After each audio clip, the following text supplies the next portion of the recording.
श्री स्वामी समर्थ. बाप. समोरून अचानक आलेली मोठी घटना पाहून तोंडातून बाहेर पडणारा शब्द म्हणजे बाप. बापरे. कारण सगळ्यात मोठं संकट आलं की आपल्याला बापाची आठवण येते. बाप हा खंबीर आधारस्तंभ आहे आपल्या आयुष्याचा. बाप आणि लेकीचं नातं अतिशय जवळचं आहे. तेच मी माझ्या कवितेतून मांडण्याचा प्रयत्न करते. कवितेचा शीर्षक आहे बाप.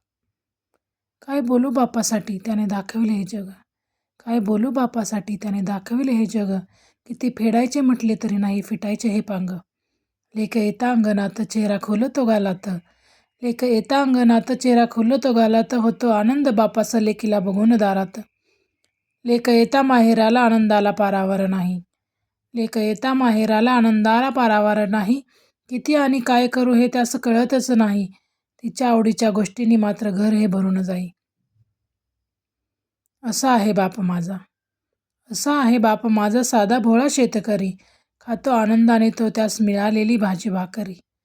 काळजात राहते मी त्याच्या लाडकी बनून. काळजात राहते मी त्याच्या लाडकी बनून.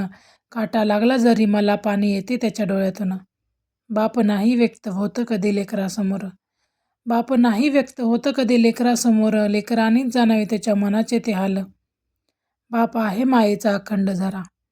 बाप आहे मायेचा अखंड झरा. त्याशिवाय कोरडा पडेल पुन्हा गाव सारा. त्याच्याशिवाय कोरडा पडेल पुन्हा गाव सारा. धन्यवाद.